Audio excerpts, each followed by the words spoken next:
Hello. നമുക്ക് ചോളം എങ്ങനെ വിളവെടുക്കണമെന്ന് കണ്ടാലോ? ഇതുള്ളത് ഒഡീഷയിലെ കാലാഹണ്ടി ഡിസ്ട്രിക്റ്റിലാണ്.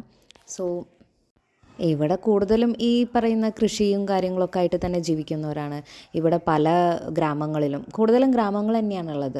അപ്പം ഇങ്ങനത്തെ ഗ്രാമങ്ങളിലൊക്കെ കൂടുതലും അംഗനവാടിയോ അല്ലെങ്കിൽ സ്കൂളുകളോ കറണ്ടോ അങ്ങനത്തെ ഒരു സാധനവും ഇല്ലാത്ത ചില ഗ്രാമങ്ങളിൽ പിന്നെ ഫോൺ പോലും ഇല്ലാത്ത, നെറ്റ്വർക്ക് ഇല്ല, ഫോണില്ല, ഒന്നുമില്ലാത്ത ഗ്രാമങ്ങളാണ് ഏറ്റവും കൂടുതലുള്ളത്.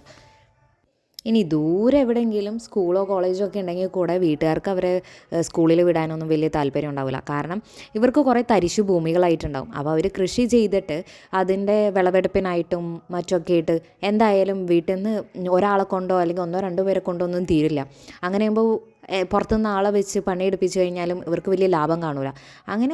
അങ്ങനെയൊക്കെ ഉള്ളൊരു സാഹചര്യത്തിൽ ഇവർ കുട്ടികളെ ഒരു ജോലിക്കോ അല്ലെങ്കിൽ ഒരു പണിക്ക് പുറത്തെ പണിക്ക് നല്ല പൈസ കിട്ടുകയാണെന്നുണ്ടെങ്കിൽ വിടും. അല്ലാത്ത പക്ഷം സ്കൂളിൽ വിടുന്നതൊക്കെ വളരെ കുറവാണ്. അപ്പോൾ ഇവരെപ്പോഴും പാടത്തും വരമ്പത്തൊക്കെ ഇട്ട് പണിയെടുത്ത് നടക്കുന്ന ഒരു പ്രകൃതമാണ് കുട്ടികളിലും നമുക്ക് കാണാൻ പറ്റുക. കുട്ടികളെ വിടില്ല എത്ര പറഞ്ഞു കഴിഞ്ഞാലും. അവർ എഡ്യൂക്കേഷൻ്റെ ഒരു ഇമ്പോർട്ടൻസ് എന്താണെന്നോ അങ്ങനത്തെ കാര്യങ്ങളൊന്നും ഇവർക്ക് അറിയില്ല. പല ഗ്രാമങ്ങളുണ്ട് തീരെ ഒന്നാം ക്ലാസ് പോലും പഠിക്കാത്ത അല്ലെങ്കിൽ അംഗനവാടികളിൽ പോലും പോവാത്ത, ഇതുവരെ അങ്ങനെ ജീവിച്ച കുറേ ആൾക്കാരുണ്ട്. പിന്നെ ഇതുപോലെ ആധാർ കാർഡോ മറ്റോ ഒരു സാധനവും ഇല്ലാത്ത ആൾക്കാരെയും നമുക്ക് കാണാൻ പറ്റും ഇങ്ങനെയുള്ള ഗ്രാമങ്ങളിൽ. ഇതുപോലത്തെ ചോളത്തിൻ്റെ പാടങ്ങൾ ഈ സ്ഥലത്ത് കുറേ ഉണ്ട്. അപ്പം ഇതെന്ന് പറയുന്നത് ഒന്നോ രണ്ടോ ഫാമിലീസിൻ്റെ ആയിരിക്കും. അപ്പം ഇവർക്കിങ്ങനെ ഏക്കർ കണക്കിന് പാടങ്ങളുണ്ടാവും. അതിൽ ഈ പറയുന്ന മില്ലറ്റ്സ് എല്ലാം ഉണ്ടാവും. കുറച്ച് ഏരിയ എന്ന് പറഞ്ഞു കഴിഞ്ഞാൽ ഏക്കർ കണക്കിന്. അപ്പോൾ അങ്ങനത്തെ ഏരിയയിൽ കുറച്ച് ഈ പറയുന്ന മക്ക അല്ലെന്നുണ്ടെങ്കിൽ കോൺഫീൽഡ്സ് ഉണ്ടാവും. പിന്നത്തെ റാഗി ഉണ്ടാവും. അങ്ങനെ പല പല മില്ലറ്റ്സ് ആയിട്ട് കാണാൻ പറ്റും. ഡിസംബറിൽ ഇങ്ങനത്തെ ഒരു വിളവെടുപ്പ് കഴിഞ്ഞ് കഴിഞ്ഞാൽ പിന്നെ ജനുവരിയിൽ ഇവർക്ക് ടോക്കി പൊറവോ എന്ന് പറയുന്നൊരു ഫെസ്റ്റിവൽ കൂടെയുണ്ട്. വിളവെടുപ്പിൻ്റെ ഒരു സന്തോഷവും നന്ദി അറിയിച്ചുകൊണ്ടുള്ള ഒരു പരിപാടിയാണ് ടോക്കി പൊറവോ എന്ന് പറയുന്നത്. അപ്പോൾ അത് ശരിക്കും ചില ഗ്രാമങ്ങളിൽ അത് ഒരാഴ്ച വരെ നീണ്ടു നിൽക്കാറുണ്ട്. അപ്പോൾ മെയിനായിട്ട് ഇതിൽ കുറേ ഫെസ്റ്റിവൽസ് ആയിട്ടും കാണും. അതായത് ആഘോഷങ്ങളെന്ന് പറയുമ്പോൾ ചിലത് ഡാൻസും കാര്യങ്ങളും ആയിട്ടും കാണും.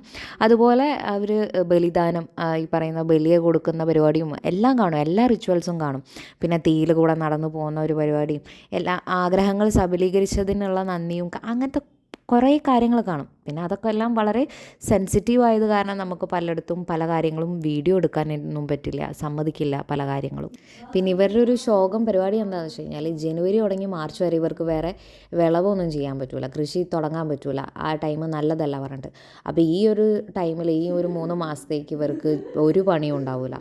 സോ അങ്ങനത്തെ പണിയൊക്കെ അന്വേഷിച്ചിട്ടാണ് പിന്നെ നമ്മുടെ നാട്ടിലോട്ട്, കേരളത്തിലോട്ടും തമിഴ്നാട് ആന്ധ്രാപ്രദേശിലോട്ടൊക്കെ ഇവർ പണി അന്വേഷിച്ചിട്ടൊക്കെ പോകുന്നതും അങ്ങനെ ഈ പറയുന്ന ഹോട്ടലിലും അല്ലെങ്കിൽ ഇങ്ങനെയൊക്കെ കൺസ്ട്രക്ഷൻ വർക്ക്സിനൊക്കെ ആയിട്ട് ഇവർ പോകുന്നത്.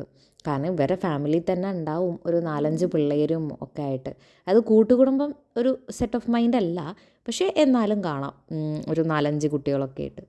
അങ്ങനെ പോകുന്നു എങ്ങനെ കാലാഹണ്ടിയിലെ വിശേഷം.